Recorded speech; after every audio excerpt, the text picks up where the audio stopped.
Body wisdom and skincare go hand in hand. When we tune into the signals our body gives us, we can nourish it in ways that go beyond surface level care. Your skin reflects your internal health. Hydration, stress levels, and nutrition all show up in its texture, elasticity, and radiance. Paying attention to breakouts, dryness, or sensitivity can be an entry point to deeper self care. Skin thrives when you support it from within. It's with nutrient rich foods, hydration, sleep, emotional balance, all of it contributes to your skin's health. Stress and emotions impact skin as well. A ritual is about presence. Making skincare a mindful practice, it can enhance its impact and deepen your connection with your own self. Hello, everyone. Welcome to Midlife Identity. I am Monica. Midlife Identity is a podcast where we speak about various concerns in midlives and in our lives. The mission of Midlife Identity is to empower, to build a legacy. Our guest for today's show is Dr. Jian Retief. Jian is a skincare innovator, mental health advocate, entrepreneur, and a mother. After building a successful career in international human rights law, she faced a life challenging and a life changing diagnosis of panic disorder in 2015.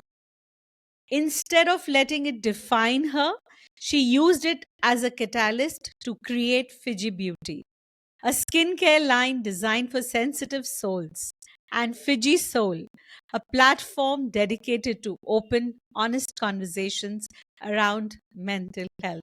Hi, Jian. Welcome to Midlife Identity.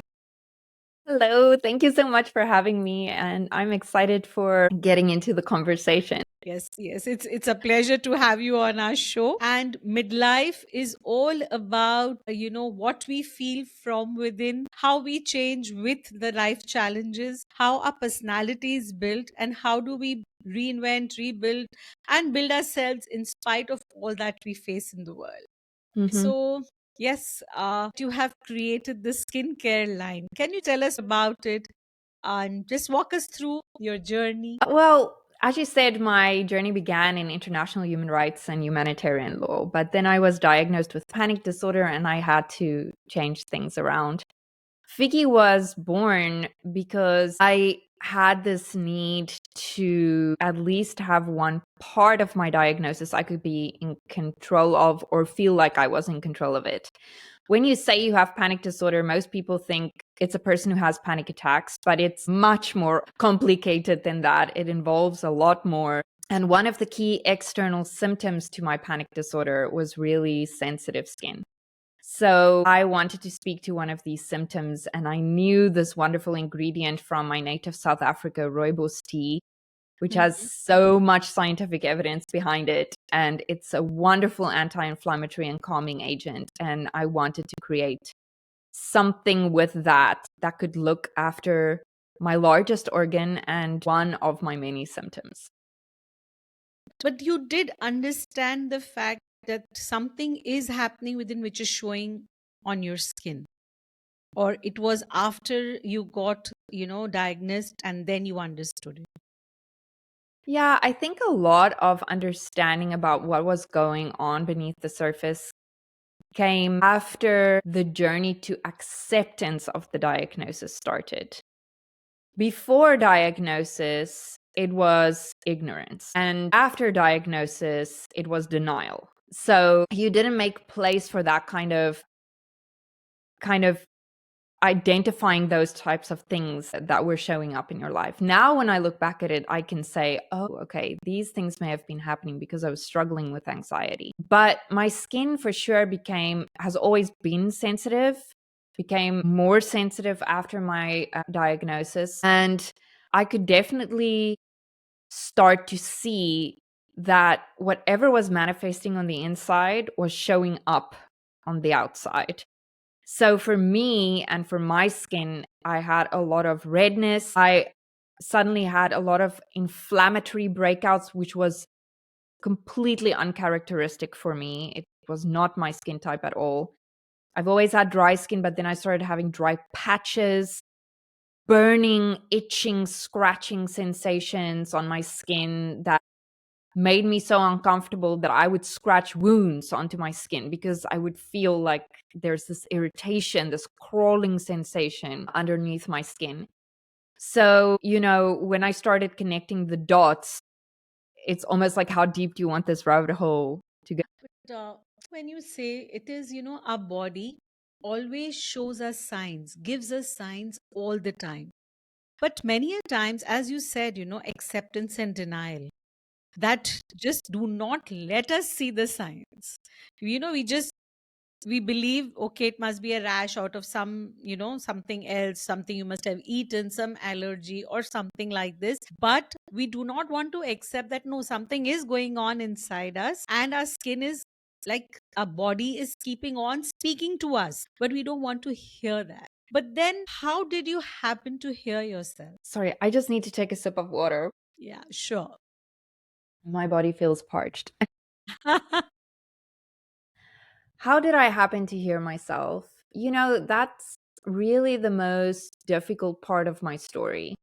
Because I think when people listen to podcasts like these and conversations like these and motivational speakers, they're always kind of hoping for that aha moment that they can identify in their own lives as then being, okay, so I see it now too. I also have this epiphany. And unfortunately for me, it just wasn't like that. It was a journey, a very brutal, extremely difficult, challenging, heartbreaking, demotivating journey.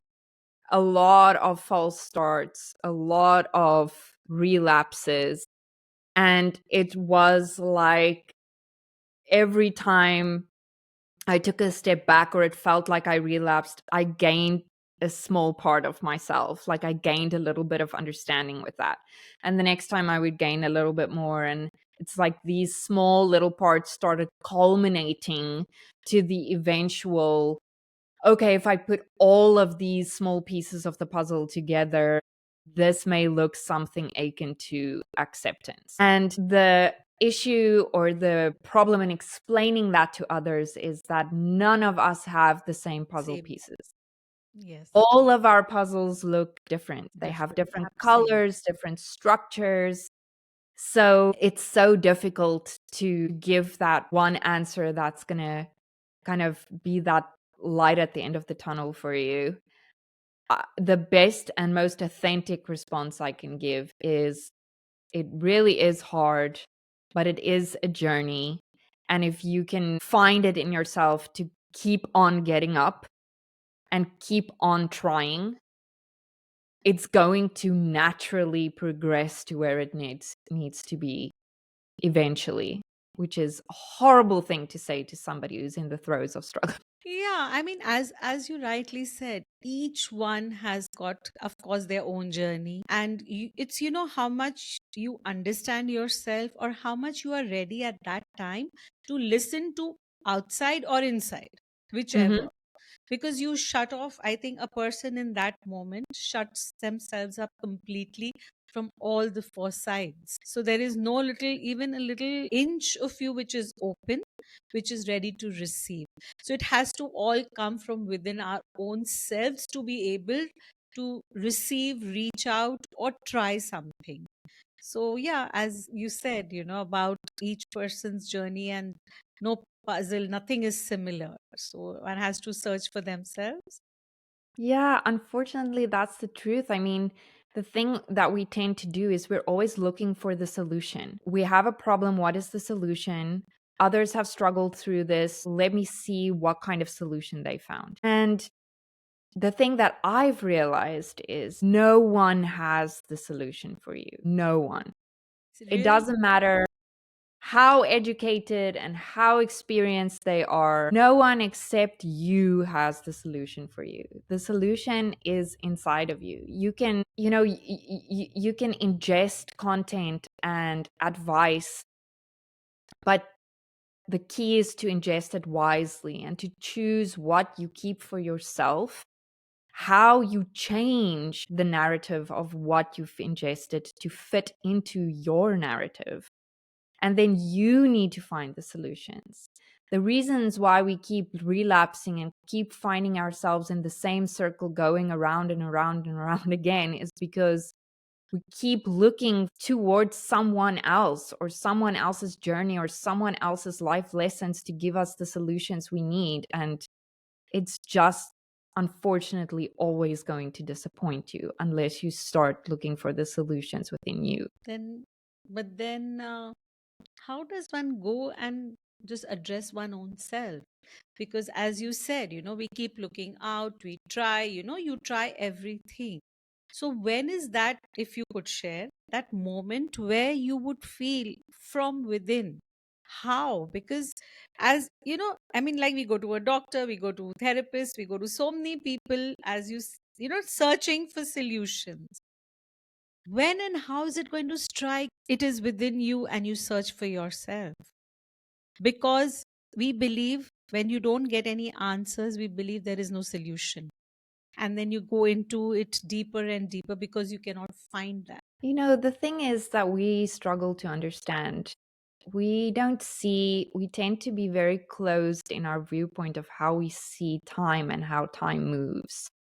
Time is very relevant to where you are in your life. And if you are thinking about a solution that's not coming to you now or coming to you later, that doesn't mean it's not coming. It just may not be right for you right now.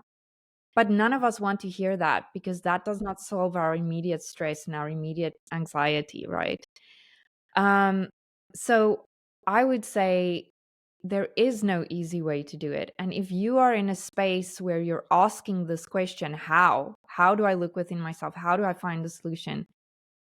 You've actually already answered your own question Question. because this means that you're already aware enough that you're asking the right questions and you're asking those deeper questions. The problem is when you're not aware enough to be at the point where you're even thinking this, Mm. then you have some other work to still do to get to this point. Mm. But when you're at this point where you're asking the question, how do I find the solution? You've already opened the door to where the path might take you next. That's not going to say it's going to be a clear path, but I believe you've already opened your way of thinking to another dimension than what it was before. This is so profound, so powerful, so empowering, for people who must be going through some challenges and they cannot find an answer to those challenges. Whatever you just now, the words that you have shared, I'm sure our viewers, listeners will just hold on to every word, because it is that you understand that yes, there is a chance, there is a solution, yes, within, and the very thought takes you within, and then you start searching for those paths which will help you find answers. So exactly, in my book, as I have told you, I've written my book Journey from I to Me. So it's my Yeah. journey where, it is my evolving myself from what I was and what I am today, and all my learnings. And so in that, there is one part which I have actually mentioned about self acceptance leads to awareness, that takes us to make conscious choices. And this chain automatically takes you to where you want to go. So it opens up the path, it leads the path to where you are searching for. Maybe you find the missing piece of your puzzle through this Mhm. path. It's just one chain of the whole Yeah. journey, probably. Yeah. Yeah. So And that's where the time concept comes in, right? Because we see only that one chain, only that one link, only how it affects our life in this moment, in this space, in the next month. But, you know, how often do you look back at your life and think, a good example is Christmas time, right? How okay. often do you gather around the Christmas tree and think about where you were last Christmas and what you were doing last Christmas and the presents you got last Christmas? Like, we often forget how much happens, how much emotional growth, how much hurt, how much healing, how much joy, how much sadness happens in the space of a year. So if you can get yourself to think about it that way, how big a stump or stunt in your road is this small chain link, really. This is so, I mean, it's about valuing everything, understanding everything around, being present. And, it is just keeping your heart open and just keeping that expansion, letting it in, taking one step at a time to go where it leads you to, right? Yeah. And you don't always know the path. And listen, I want to make it very clear. I'm not sitting here, giving this advice because I feel that's what's going to help somebody. I don't have the golden ticket. If I had the golden ticket, I wouldn't have panic disorder, right? Um, but these are things that I also struggle with every single day. I mean, my younger sister, 36, passed away a month and a half ago. And this is an example of that chain link. Like, how do you move through that grief? How do you deal with secondary grief, with being there for your parents who've lost a child, but being there for yourself, knowing you've lost a sibling, and this changes the complete family dynamic? I don't have the answers. I know I'm grieving, but I don't know if I'm grieving the right way. I know I am avoiding feeling a lot of emotions and it's going to catch up to me, but I don't know how. This is just an example of this path that we have to walk, and just trying to understand that we are doing our best. As long as you can go to sleep every night feeling that you've done your best, showed up as your best that day, knowing that your best is not going to be the same as what your best was yesterday or Yesterday. what it is 2 months from now, that should be your kind of golden compass towards how you find your way into the next phase. I mean, yeah. Well, actually, yeah, I think, when these uh, existential givens which are around us, which we cannot control, and we have to face it. We have to wake up every morning, go about our routine or whatever we are doing, as well as inside we are hurting, which doesn't let us even be able to do our regular work, probably, or anything. It's, you're always in a conflict within yourself. You're hurting. And as you said, you have to take care of your parents. The whole thing is so different. It's a very big void, and I totally understand that. And that is what builds a person's resilience, which you don't even know whether you even want that strength at this Mhm. point of time. One wouldn't even know whether you really want it. It's like, I don't care. I mean, let me just be in that shell. But then again, maybe for your family, for everyone, you have to get out of that shell, be out there, and carry out your, take on your life, take it on further, which is, I'm sure, a very big challenge. And yeah, I totally understand and go by what you're saying. I totally understand it. And strength to you all the way. I must say that. Thank you. I Thank must you say so that. much for that. Yeah. Yeah, it is very challenging, yes. And these kind of challenges, they shape our personalities, they shape us somewhere, they break us down, and they build us as well. But we don't know whether we are building or we are breaking. We just don't know where we are at this point of time. And then, as you said, time is so relevant that as time goes by, and then you realize, okay, this is how you have dealt with the situation, and then from here on, what do you want to do? Because you're at such a stage where even your mind body, the nothing connects. I mean, Mhm.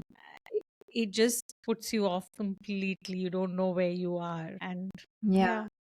And I think that's one of the things that we struggle with. We are so okay, and we are so good at looking at the building pieces and the progress pieces and the success pieces, and we're so afraid and so resistant to and so open to avoiding the breaking.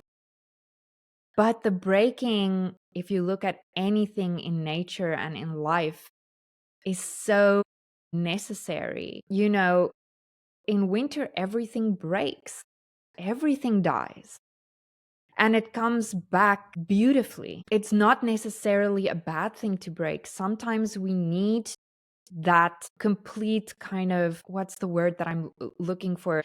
that complete release of everything that wasn't serving us anymore. And sometimes something is just so broken it cannot be rebuilt. It has to be stripped down to the basics and rebuilt into something beautiful. Like, I've recently taken up knitting. I'm horrible at it, but I'm trying my best.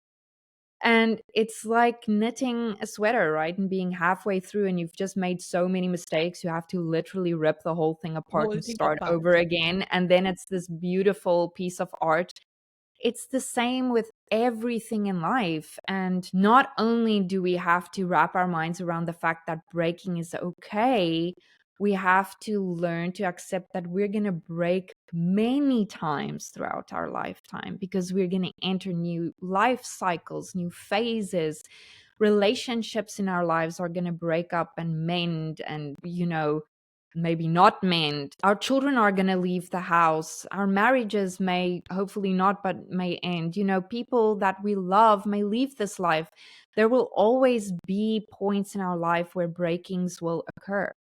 Our lives are very much like the seasons, always like the seasons. It will always go in a cycle. And it's just about being in tune enough and prepared enough to go with the flow of the cycle. But we get stuck in the bad cycles and we think something is happening to us. We are being punished. We are doing something that we shouldn't be doing. We haven't tried hard enough. We haven't worked hard enough.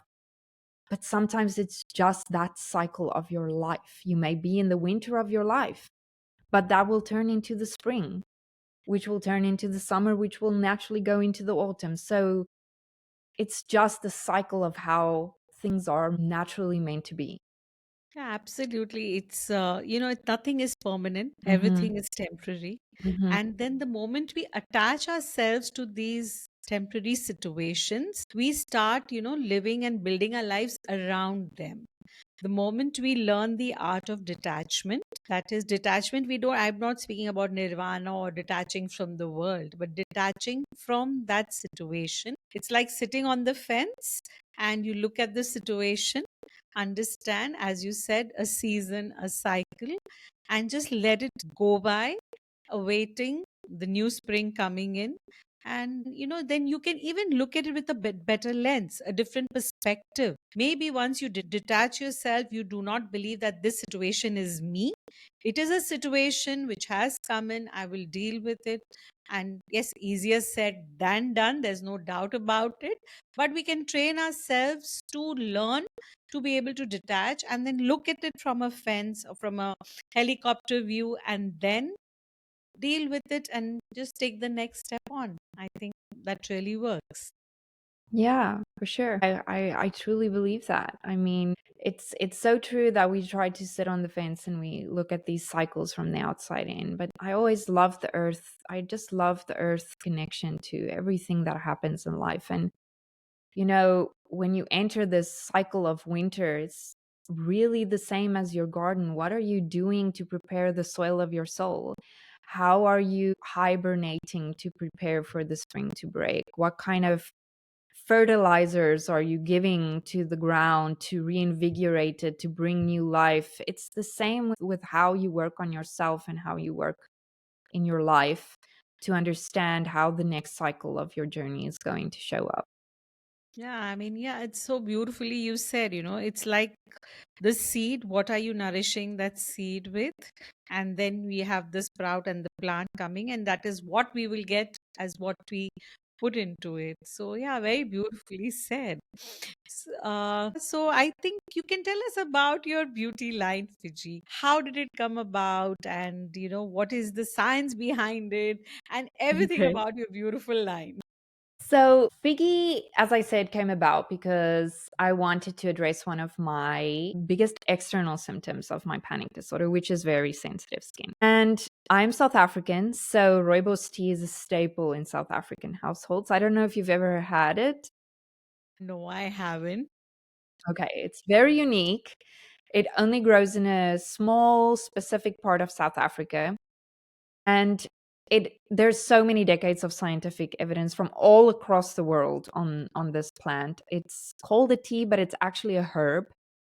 And it's been proven to be cancer preventative, diabetes preventative, It has a significant calming effect on irritable bowel, inflammatory bowel, if you drink it as a brew or a tea. And then it's been proven to have significant impact, like calming, anti-inflammatory, antioxidant impacts on the skin if applied through skincare. So this is the main ingredient in all of our products. Our products are a very minimalist range because that's what you need when you have sensitive dry skin. You need to go back to the basics, use only the basics, as sensitive souls can't stomach all the new it serums and ingredients. Okay. So all of our products are free from ingredients that are scientifically proven to be common irritants for sensitive skin. So we're not saying these ingredients are bad. We're not fear mongering them. We're not clean washing or greenwashing. We just don't use them because it's been scientifically proven to upset sensitive skin. Mhm. So these are synthetic fragrances, any type of essential oil, linalool, limonene, artificial colorants. It's free from all of those. And the entire line is built upon restoring your skin barrier, keeping it calm, reducing any type of irritation or inflammation, and just being this beautiful addition to your self-care routine. That's easy to do and that doesn't upset your largest organ. I like the way, you said because, we generally, I'll tell you, the skin, when we talk about skincare, skin line, the largest organ, as you said, we always have it, okay, skincare, you just take a little bit, apply it on your face, and you're done, kind. Of course, we need the products for our hands, for our legs, feet, all our body. But we generally have it, okay, just for the face, and it should shine what can be seen throughout, and that's done. Yeah, 100%. 100%. And the thing is that it's so strange because we're so ready and interested in learning about how the mind connects to the gut and how stress affects the heart and the liver and all of these organs and how we should eat healthier and have anti-inflammatory diets and all these things. But we forget about the largest organ, which is the skin. So there's such a direct connection between the mind and the skin.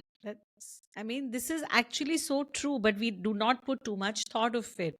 Skincare is again more like a cosmetic thing. We take it like, okay, as I just spoke, you just apply it more like a cosmetic. Then, actually, just like how you put in your food in your body, similarly, your largest organ, as you said, the skin, has to Yeah. be taken care of, similar to the kind of food that we are eating.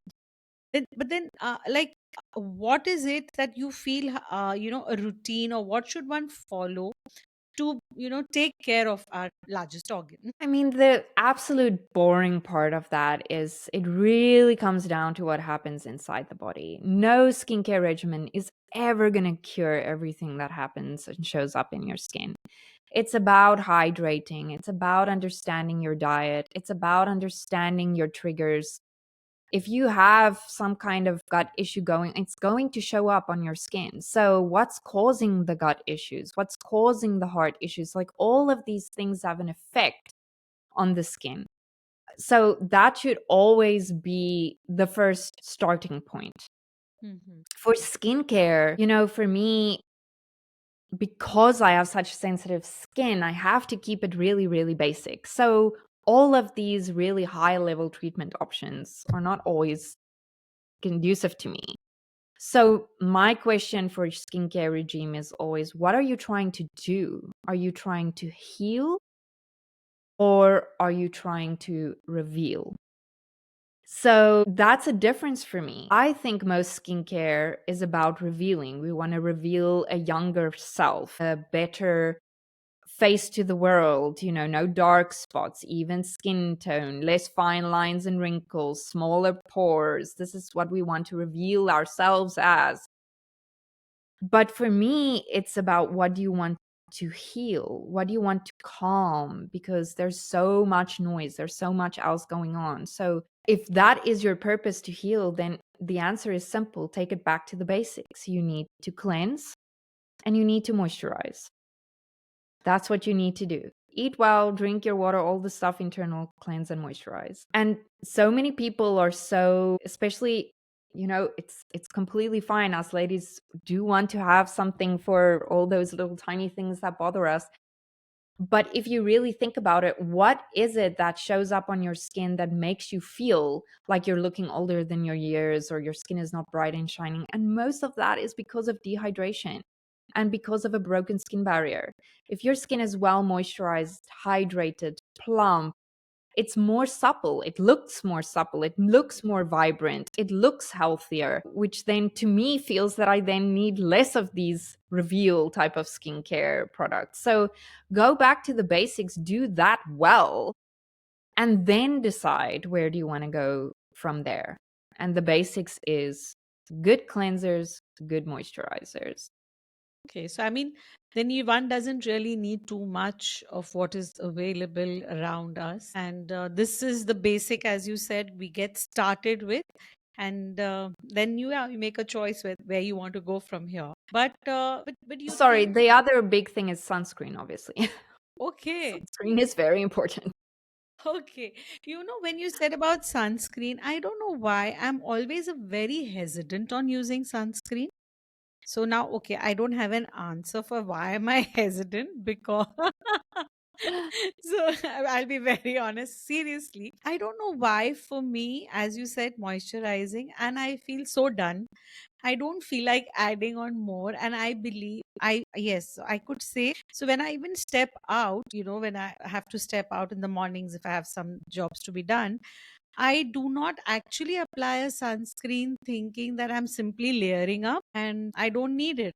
And that's all. I may sound dumb, like a layman, whatever. I don't know. Well, we do need it, and none of us wear enough of it and wear it correctly, and that's why we need antioxidant day creams to help fight those free radicals that come through. Unfortunately, the sun is not your skin's friend, and I know that it's uncomfortable to wear sunscreen because, again, I have sensitive skin, so chemical sunscreens don't work for me. They burn my skin, they burn my eyes. And it's because of this chemical reaction that happens within the skin to help it deflect the sun's harmful rays. So I have to use a physical sunscreen, which is not great because then I walk around looking like a ghost most of the times because it uses the white zinc oxide. Yes, yes. And most people don't like sunscreens because of those two things, and also because it doesn't feel nice. It feels oily, it feels sticky. Totally And the agree. reason why it does is the two main ingredients that actually deflect the sun are horribly gooey, icky, oily substances. Okay. So I really do understand that. And that's why when people ask me what's the best sunscreen to use or the best SPF, is it like 30 plus, 50 plus? Obviously, 50 plus more is the best. But the best sunscreen to use is the sunscreen you will use. Because it doesn't matter if you buy the best sunscreen on the market. If it feels horrible and you don't like wearing it, you're not going to 100%. wear it. So Yeah. whichever one feels best and that you're going to wear is the best sunscreen you can I use. love that. I mean, that's just simple solution, right? And actually, you're right about this, because if you don't like it, you're not going to use it. So, whatever it is, true that. Yes. And that's exactly, I think you gave me the answer for maybe why didn't I ever enjoy wearing a sunscreen, because of maybe these factors, because I never felt really nice.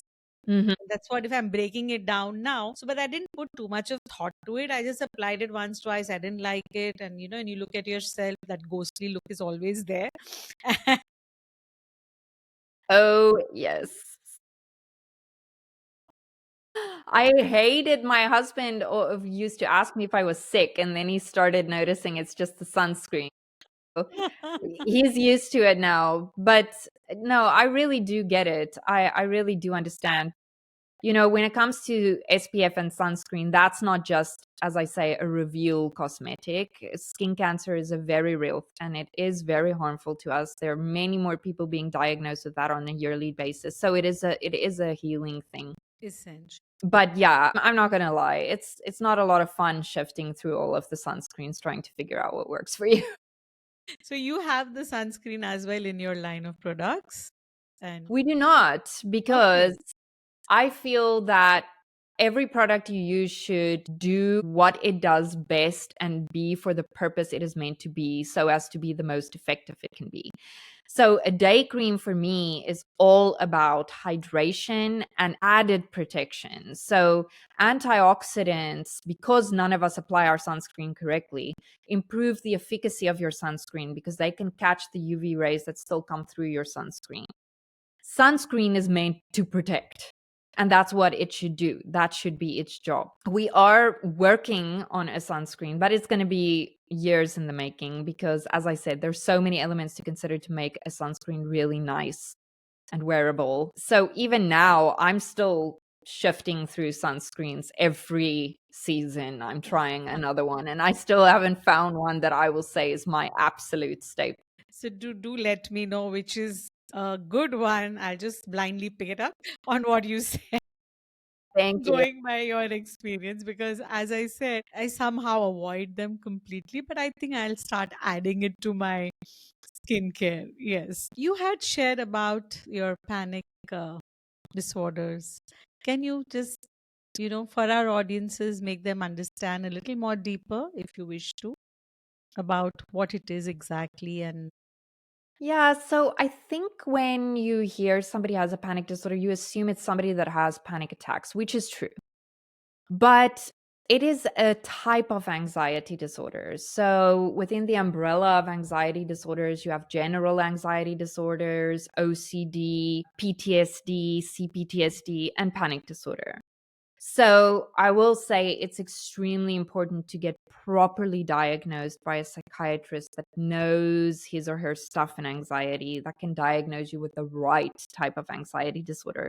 Because this is what really sets you on the path to understanding your toolkit and understanding how to manage this. The key difference really between a panic disorder and an anxiety disorder is the fact that is two things, I think. The fact that you get panic attacks, not anxiety attacks. The difference between the two of those hmm. is that both of them have heart palpitations, shaking, sweating, this feeling of dread, overthinking, maybe even hyperventilating. But with a panic attack, you are completely convinced of the fact that you are dying.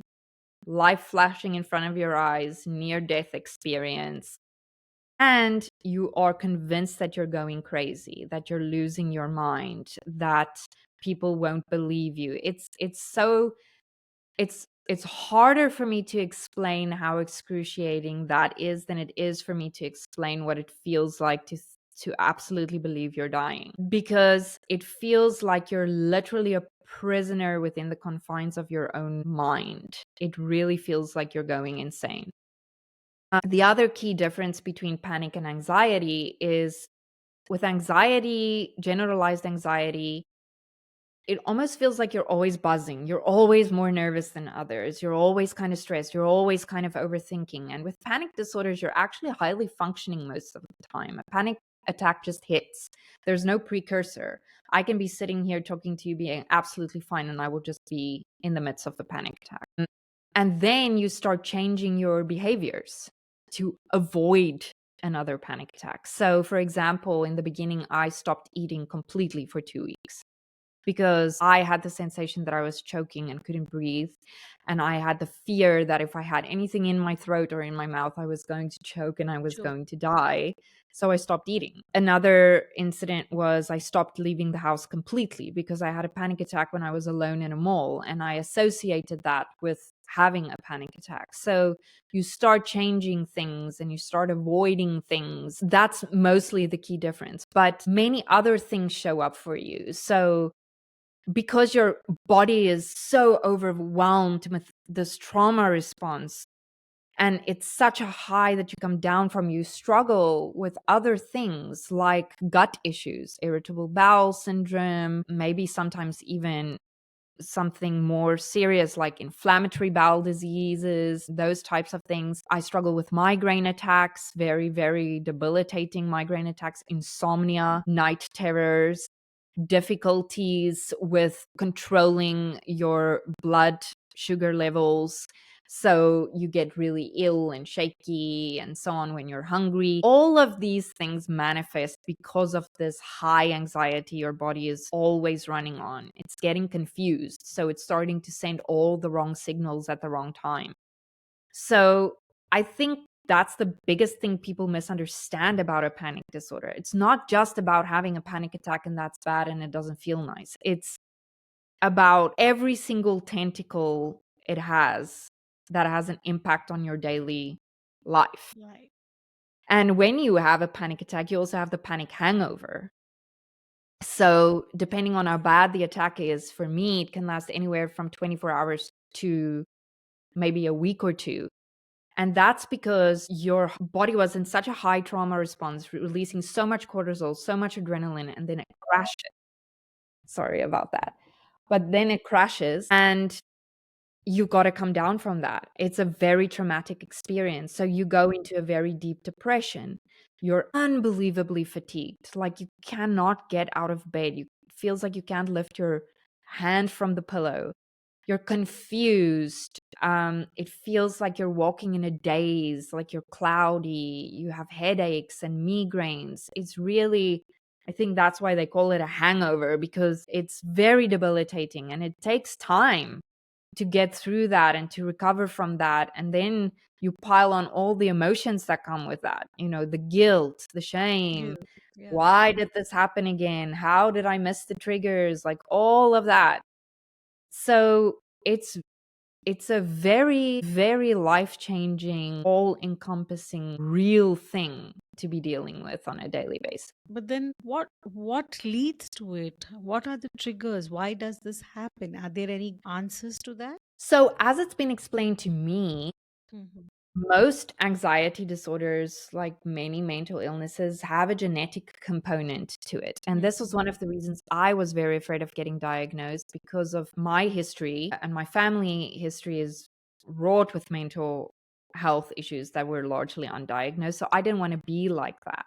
Mhm. But then I discovered that actually panic disorder specifically is not necessarily genetic.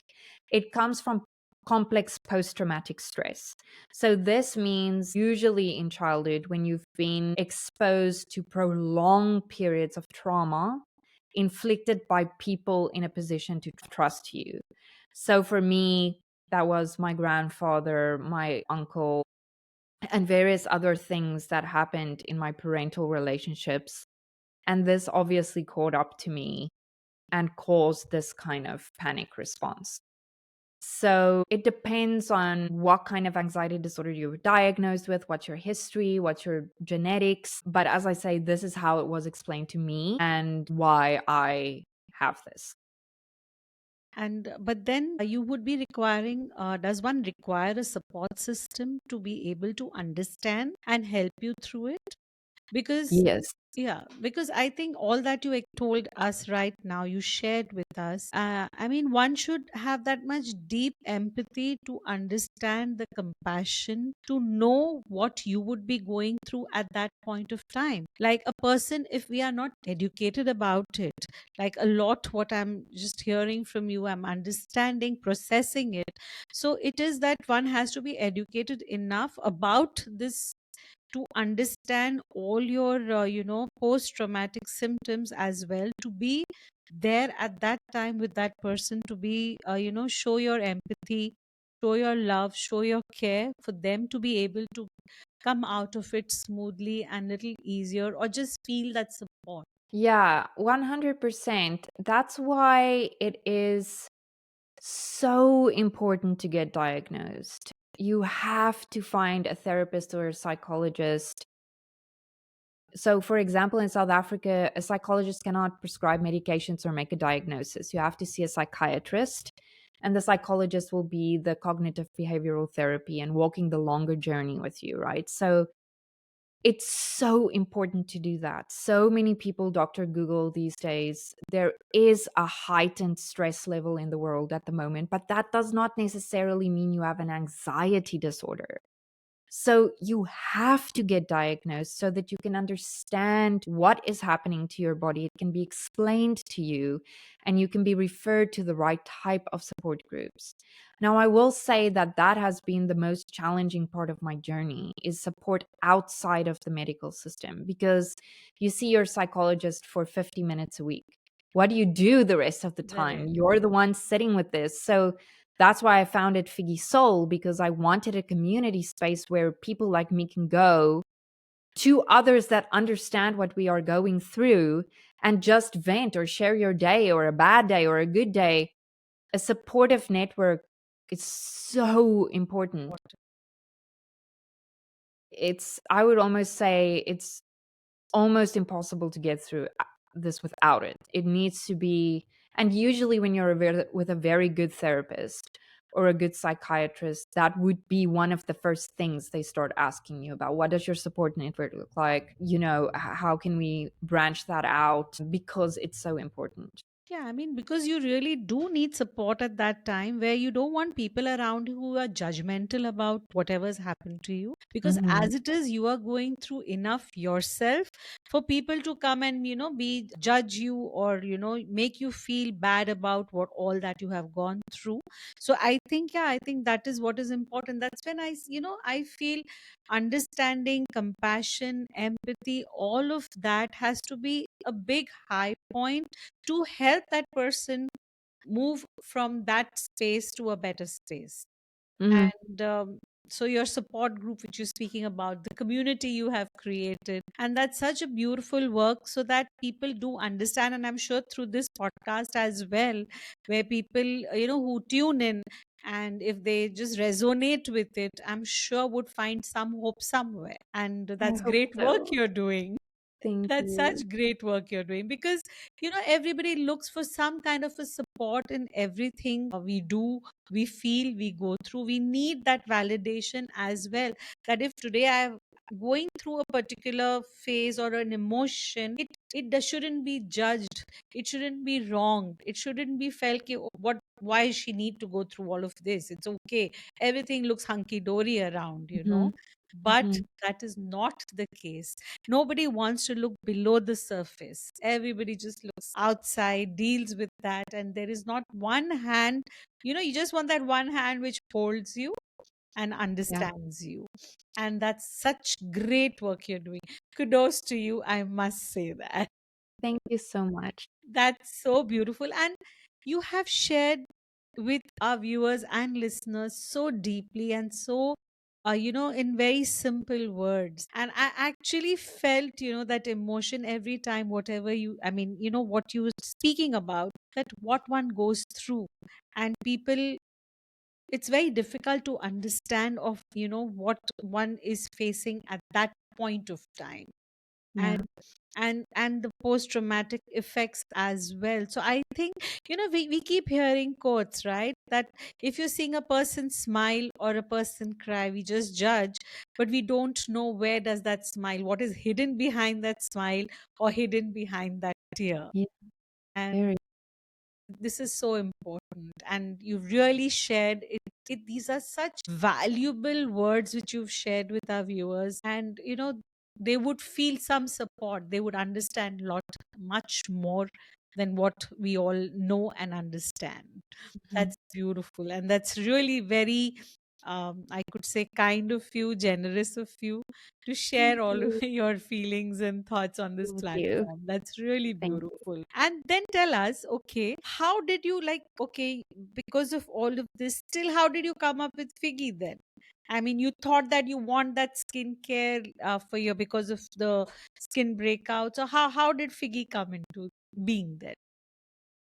So, could I just ask you, can I just quickly send a message because my next meeting is starting and I just want to tell them All I'm right. late? Yeah, all right. And you can say this and then we can wind up. No worries. Okay.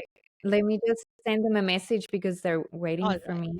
All right. Okay, that's it. So, how did Figgy come about? So, yeah, Figgy, the name, do you mean the name specifically or because I think the No, no. skincare? The name and the whole figure. Okay. So, Figgy for sure is just an extension of this external symptom I had from my panic disorder. And I wanted to find something about it that I felt I could control. And this felt like a good way to give back. And I knew I had to go back to school. I had to do my certificate in cosmetic chemistry. And that was a saving grace for me at that stage because it kept my mind busy and focused on something other than this pit that I was in at the moment. The name Figgy is so strange because my favorite fruit is a fig, and I was eating a fig. I love it. It's my favorite too. Yeah, I just love it so much. And this name Figgy came up, and I thought it's the silliest thing in the world. It would never work, and I just didn't want to leave my mind. So I decided to do some research into the symbolism of a fig, and it symbolizes the feminine energy and that we're all co-creators of our own destinies. And that just felt to kind like sum up exactly what I wanted Figgy to be. So I thought this was divine intervention, and it's just such a fun word to say. I know. It's hard to be angry when you're saying Figgy. It just It's very makes you cute. smile. That's how I had to know, because it's an unusual word and an unusual name and cute and fun. Yeah, so it Yeah, just, it just sounds so lovely. So it's like, you have turned your struggles to a purpose, to being an entrepreneur. So it's, about taking all that strength and giving back, as you just said, and creating such a beautiful platform as well as skincare line, which will just has built a legacy. I could say thank that. you. Thank you. That's so Absolutely. kind. And wow, wonderful words. And thank you for coming on our show and sharing your heart out. It's been just such Thank a you. pleasure speaking to you. And I think I can just go on and on and on, but time constraints, so we would have to wind up. And yes, it's been lovely. Thank you for coming. Thank you Thank you for so having me. much. This was a wonderful conversation. Thank you so much. Thank you. Uh, yeah,